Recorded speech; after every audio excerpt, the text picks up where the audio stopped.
Bismillahirrahmanirrahim. Assalamualaikum warahmatullahi wabarakatuh. Baiklah, pada kali ini kumpulan kami akan membentangkan tajuk tentang slow learner ataupun lembam. Jadi kita akan lihat slide yang pertama, iaitu berkaitan dengan definisi lembam.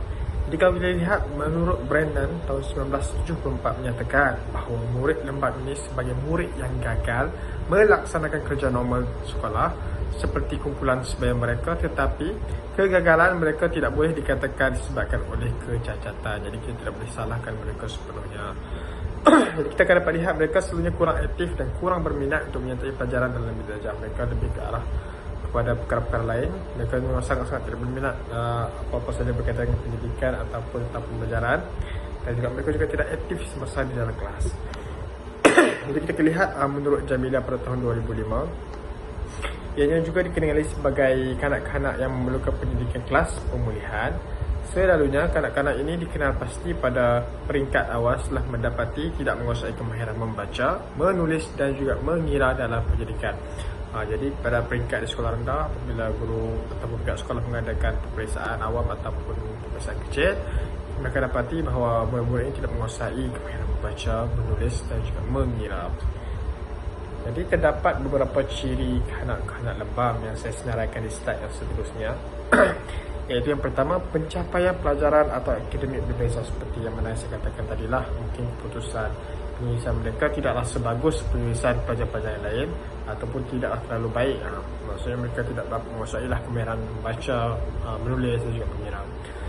Yang seterusnya, tidak dapat berkomunikasi seperti kanak-kanak biasa. Kadang-kadang mereka kurang faham apa yang disampaikan sesuatu mesej oleh rakan mereka sendiri. Mereka tidak jelas tentang perkara tersebut, menyebabkan mereka tidak dapat berkomunikasi dengan baik di antara sesama rakan mereka.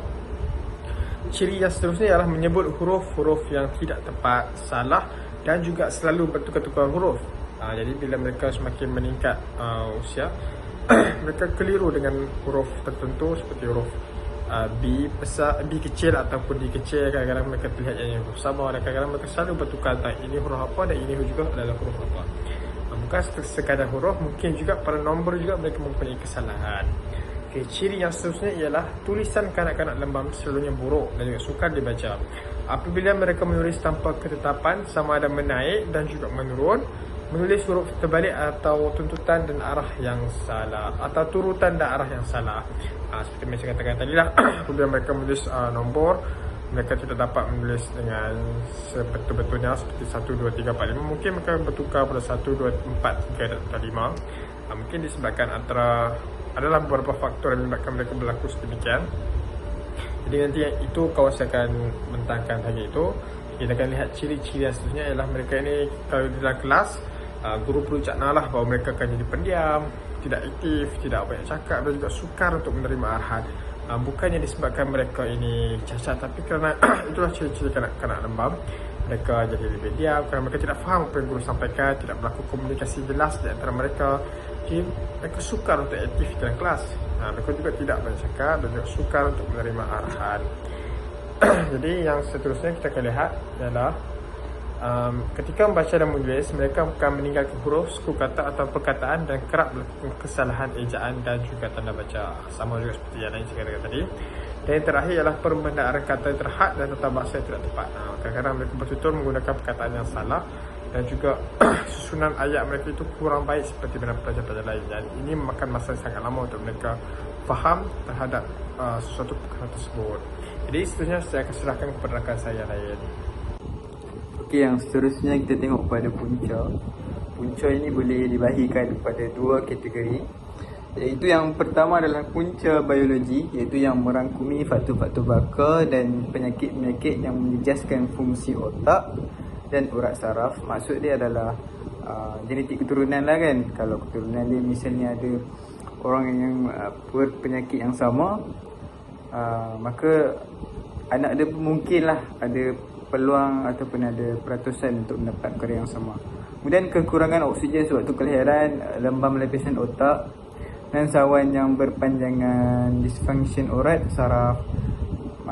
Tambahan pula kandungan belambum yang tinggi dalam darah seorang kanak-kanak, wujudnya masalah pembelajaran. Kemudian untuk punca yang kedua adalah punca psikologi, iaitu pengaruh persekitaran yang tidak sihat pada kurang rangsangan dan kurang perhatian ibu bapa kepada kanak-kanak dan juga kemiskinan hidup. Jadi untuk faktor psikologi ni, kanak-kanak lebih terpengaruh lah dengan dia punya persekitaran. Sebagai contoh, sekiranya ibunya mengabaikannya ataupun sering memperendahkan perasaan dan hati dia, maka dia akan kurang keyakinan ataupun kurang rangsangan terhadap satu perkara tu. Jadi ini adalah punca-punca yang menyebabkan kepada masalah lembam. Okey. Kita tengok kepada implikasi kepada PDP dalam bilik darjah. Yang pertama adalah menggunakan bahasa yang mudah. Jadi untuk mengajar kanak-kanak yang lembam ni, kita just hanya menggunakan perkataan-perkataan yang mudah untuk difahami. Elakkan perkataan-perkataan yang kompleks. Sebagai contoh seperti natijahnya, seperti macam lagi lah yang menyebabkan student ni tak faham ataupun akan ketinggalan sekiranya ada terms-terms yang menyebabkan mereka ni sedikit kurang faham daripada penjelasan guru. Dan yang kedua adalah tugasan dan penilaian harus sesuai dengan tahap kanak-kanak.